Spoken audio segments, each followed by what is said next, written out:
I noticed there aren't very many trip reports on AMT or alpha-methyltryptamine, so I thought I would give like a little bit of information on it and as well as my experiences with it. I had a few experiences with it. I'll basically tell you how I got it. I knew a friend, his name was Frank, and I was around 18, and he had like a collection of both tryptamines and phenethylamines, like a assorted variety of them. So like there was a lot to try. So I've ended up trying like a lot of different variations of tryptamines and phenethylamines, and I'll try to cover most of them. But I figure I'd start with the ones where there's not very many trip reports. So I'll start with AMT, and the full name is alpha-methyltryptamine, and the AMT is similar to amphetamine because amphetamine is alpha-methylphenethylamine. So this drug, from my understanding, is a combination of amphetamine and DMT.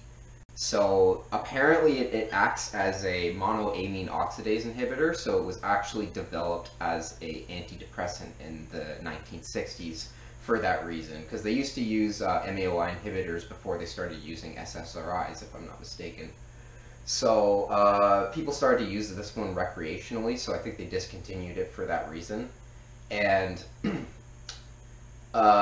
if you take it, I took it orally, but I would describe it exactly as that. It's very stimulating, like amphetamine, and then it's like DMT, but like kind of like ayahuasca more so, because but other people describe it like psilocybin almost. But I found the visuals very intense.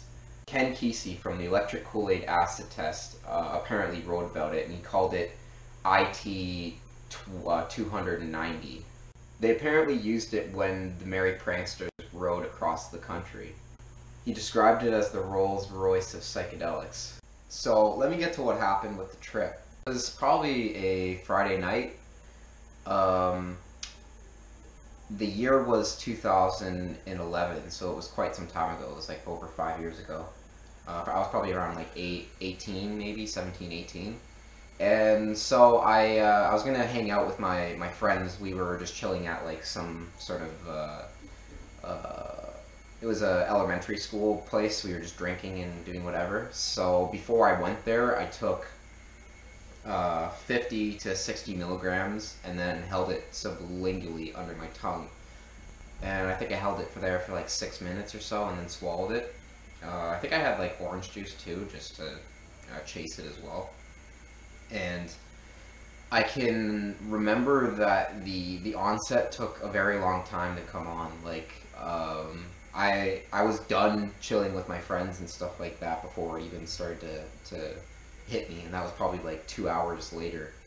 So everything, I remember walking home, and then the lights, like the street lights and everything looked a lot brighter, and all the cars' lights, they seemed very bright, kind of similar to how 2C chemicals make everything brighter. But this one was, it was a little different on how it made sort of my body feel. So when I got home, I was hanging out with my brother, and he was watching Entourage, so I think I watched that for a bit. And then I decided to go upstairs and take a shower because I felt really sticky and grimy, because it was an amphetamine, so I felt really stimulated. Like it was like I took amphetamine. It's actually like a really intense stimulant, I think. But I felt really, like my body felt really weird and very like the body load felt very intense and very heavy, but like in a good way. Like I personally liked it. So I thought that I would just sort of take a shower and get all the sort of grime and stuff off me. And my body, it started to feel really weird at this time, like in a good way, obviously. Like I felt like I was like showcasing my body, like it was like some sort of like statue or something, or I felt a lot of pride with my body for whatever reason, and I was just sort of floating around in my shower. And for shits and giggles, I sort of just closed my eyes I think I was coming out of the shower. So I closed my eyes, and then I sort of was focusing, like, my mind, and then I started, this was like the first time this happened, and this was like the weird, strange part. I started speaking a strange sort of gibberish, and it felt like a spell or something. Like I was just closing my eyes, and then this weird sort of gibberish came, and then Terence McKenna talked about it being like glossolalia, so like sort of vocalizations without any sort of syntax or meaning.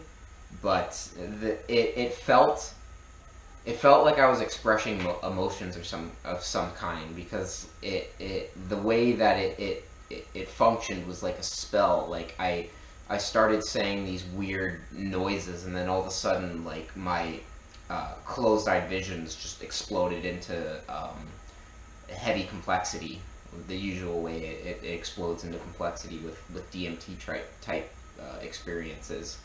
So I remember that the open-eyed visuals were some of the most intense open-eyed visuals, like very similar to oral DMT. So like it was a very similar experience to DMT in that respect. And I was actually starting to see entities and stuff like that in my open eye and in the closed eye, so it was like very intense, and it was coming on rapidly. And this all just happened because of the little spell that I did, like the weird sort of close my eyes and chanting this weird gibberish spell, and it just exploded. Like it was like a spell that opened up some alternate dimension, and then I was able to like pass through it. But it quickly closed once I stopped that meditative focus, and everything sort of went away, and all the open-eye visuals left. And then I went to my computer and started telling my friend Frank, who supplied all these RCs to me. I basically told him what happened and everything, and it was a really interesting experience for me. And around that time, I was drawing like a lot of the closed-eye visuals that I would have, just to like get an idea of the elements to it. So this one is kind of similar to the kind of stuff that I was seeing in my closed-eye visions on AMT. So it's kind of small. It's just a little bit of an idea. These are kind of like the flowing patterns that I would see when I close my eyes. Definitely a lot more complex than that. I drew that like in 2011. It was just like a small little example, but it's just a bit of a little visual aid to enhance the trip report. But that's pretty much it. I thought it was a really interesting chemical, and if people want to experience it, I definitely think that it's a decent idea. But anyways, have a good night.